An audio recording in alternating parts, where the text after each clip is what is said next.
ఒక మోసానికి shirt pant వేస్తే అది చంద్రబాబు అవుతుంది. అబద్ధానికి రెక్కలు కడితే అవి చంద్రబాబు మాటలు అవుతాయి.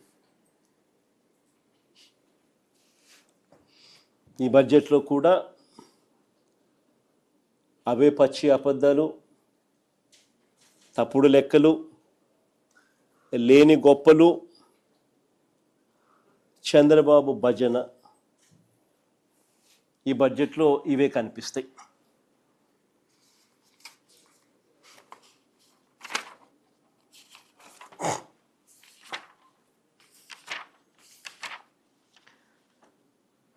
ఈ బడ్జెట్లో చంద్రబాబు చేసిన అంకెల గారడీకి సంబంధించిన కొన్ని వాస్తవాలు మీ ద్వారా ప్రజల దృష్టికి తీసుకొని పోయే ప్రయత్నం చేస్తున్నాం.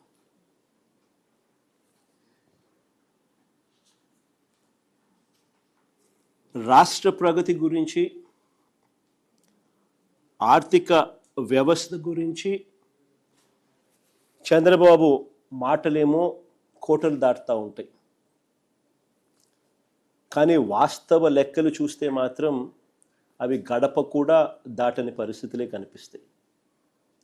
చంద్రబాబు హయాంలో అంతా కూడా పబ్లిసిటీ పీక్, పర్ఫార్మెన్స్ మాత్రం వీక్.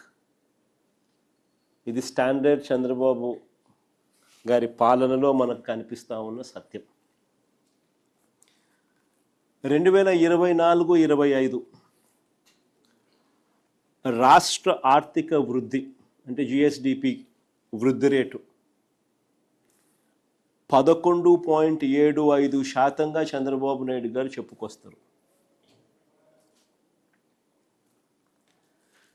దేశ జీడిపి వృద్ధి రేటు 9.8% మాత్రమేనని చంద్రబాబు నాయుడు గారు తన ఆఫీస్లో కూర్చొని అంకెలు రాసేస్తారు. ఇది 2024-25కి సంబంధించి చంద్రబాబు నాయుడు గారు ఇస్తా ఉన్న సమాచారం.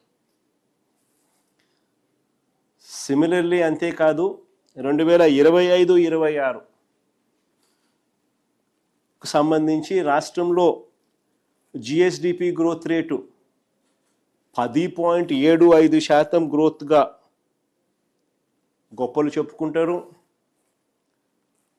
ఈ 25-26లో దేశ జీడిపి గ్రోత్ రేటు 8%, కానీ రాష్ట్రంలో 10.75% నమోదైంది అని చెప్పి చంద్రబాబు నాయుడు గారు తన డబ్బాను తానే మోయించడం మొదలు పెడతాడు. ఫ్యాబ్రికేటెడ్ నెంబర్స్తో తన డప్పు తానే కొట్టుకోవడం మనకంతా కూడా కనిపిస్తూ ఉంది. నేను ఒకటే అడుగుతా ఉన్నా, జీడిపిలో అంటే రాష్ట్ర వృద్ధి రేటు అని అంటే రాష్ట్రం పురోగతిలో ఉందని దాని అర్థం. Primary sector, secondary sector, tertiary sector అన్నీ కూడా పురోగతి సాధిస్తున్నాయి అనేది దాని అర్థం.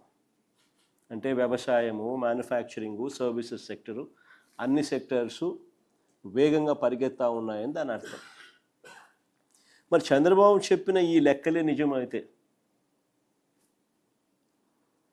జిఎస్డిపిలో ఈ మేరకు గ్రోత్ రేటు నిజంగానే కనిపిస్తూ ఉంటే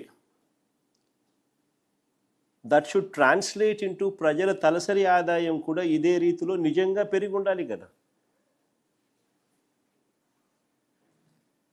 దట్ షుడ్ ట్రాన్స్లేట్ ఇంటూ ప్రజల తలసరి ఆదాయం కూడా ఇదే రీతిలో నిజంగానే పెరిగి ఉండాలి కదా.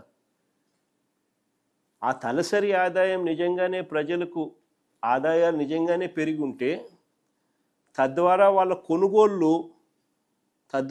కొనుగోలు శక్తి కూడా పెరగాలి కదా. సో కొనుగోలు కూడా పెరగాలి కదా, పెరిగి ఉండాలి కదా, కొనుగోలు కూడా పెరిగి ఉండాలి కదా.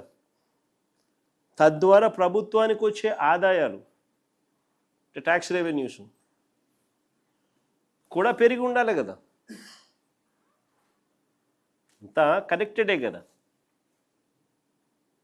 రాష్ట్రం పురోగతిలో ఉంది, జిఎస్డిపి గ్రోత్ రేటు వృద్ధి రేటు విపరీతంగా